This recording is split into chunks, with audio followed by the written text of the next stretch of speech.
Audio Jungle.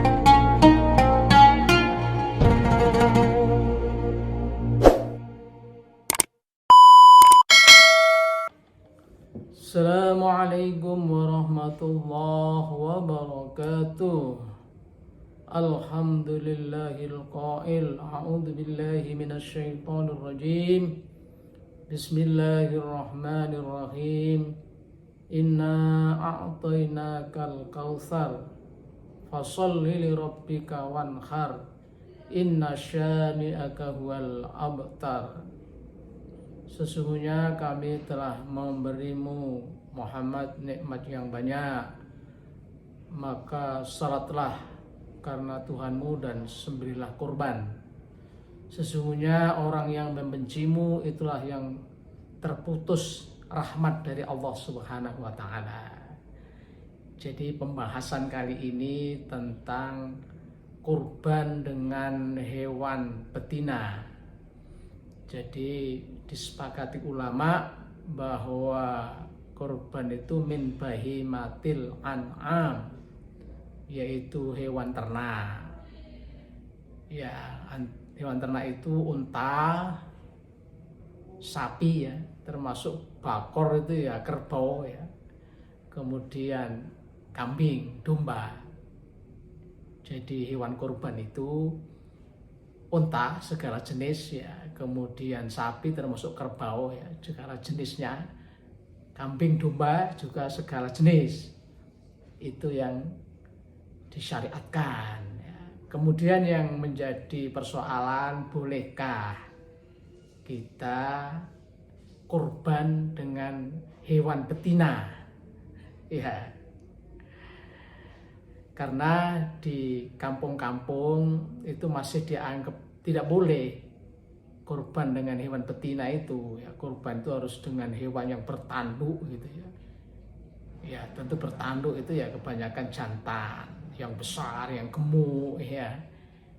Itu tentu. Jadi kalau biasanya jantan itu kan lebih besar, umurnya sama misalnya kan, daripada betinanya kan lebih besar jantannya. Nah, itu makanya wajar kalau di kampung-kampung itu menganggap bahwa kurban dengan hewan betina itu tidak boleh.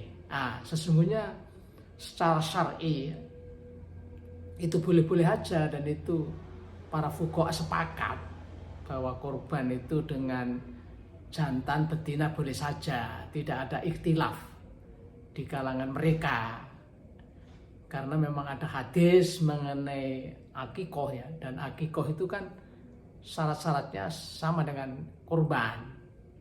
Kan di dalam hadis yang terkenal itu ya, hadis riwayat An-Nasa'i dan Abu Dawud, Rasulullah bersabda, wa anil hulami syatani wa anil jariyati syatun la yadurrukum dukronan kunna am inasan ya.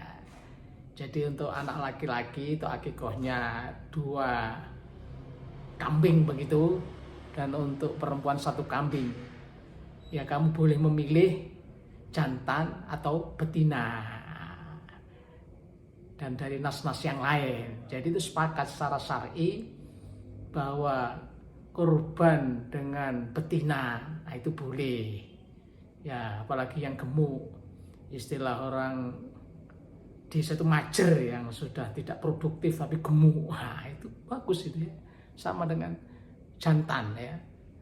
Hanya saja persoalannya ini karena kita sudah punya undang-undang tentang ternak dan kesehatan ternak, yaitu Undang-Undang Nomor 18 tahun 2009. Di sana diatur ya, aturan-aturan sangat detail tentang peternakan, kesehatan ternak, kesejahteraan ternak dan sebagainya. Di pasal 18 ayat 2 disebutkan ternak ruminansia betina produktif dilarang untuk disembelih ya, kecuali untuk kepentingan misalnya penelitian, pemuliaan, pengendalian penyakit dan sebagainya. Jadi ruminansia itu ya ternak yang memberi manfaat kepada manusia sebagai sumber protein hewani boleh jadi dari daging atau susunya, itu betina produktif dilarang disembelih. Nah, itu undang-undang di negara kita, ya. Ya tentu itu banyak manfaatnya. Kalau betina produktif kan bisa berkembang biak. Kalau disembelih nanti kan populasinya, hasil ternaknya ini kan berkurang, menurun. Ya. Bahkan ya, kalau kita tuh nekat punya ternak yang produktif tadi betina, ruminansia tadi, kemudian kita sembelih dan dilapor ya kepada petugas ya, itu ada hukuman pidananya. Di pasal 86 disebutkan ya, orang yang menyembelih tadi binatang ternak betina produktif itu bisa diancam hukuman kurungan ya 6 bulan atau denda minimal 5 juta sampai maksimal 25 juta ya, meskipun itu ternak kita sendiri. Oleh karena itu ya, kalau kita gabung antara syar'i dengan hukum positif peraturan perundang-undangan, ya tentu yang kita utamakan disembelih itu adalah jantan, kecuali betina yang tidak produktif lagi, afkir atau majer. Nah, dan itu harus ada rekomendasi keterangan dari dokter hewan atau petugas yang berwenang. Nah, baru itu boleh. Kalau tidak ada surat itu ya nanti bermasalah ya. Dan tentu di samping kita ini taat pada aturan syar'i ya, tapi juga harus taat pada aturan negara. Itu ya. Atiullah wa atiur rasul wa ulil amri minkum. Nah, itu. Dan kebijakan-kebijakan perundang-undangan yang dibuat oleh pemerintah bersama DPR ya demi kemaslahatan peternak, kemaslahatan rakyat. Tasarruful imami manutun bil maslahati. Jadi kebijakan pemerintah, penguasa, produk peraturan perundang-undangan itu manutun bil maslahati, demi kemaslahatan bersama. Jadi orang desa itu meskipun tidak tahu peraturan bahwa kurban dengan betina itu nggak boleh ya, barangkali nggak bolehnya itu ya tidak semata-mata syar'i, tapi berdasarkan peraturan perundang-undangan gitu pemirsa. Jadi kurban dengan hewan betina itu secara syar'i, fikih tidak ada ikhtilaf boleh. Tapi dalam peraturan perundang-undangan kalau betinanya itu produktif itu dilarang untuk dipotong.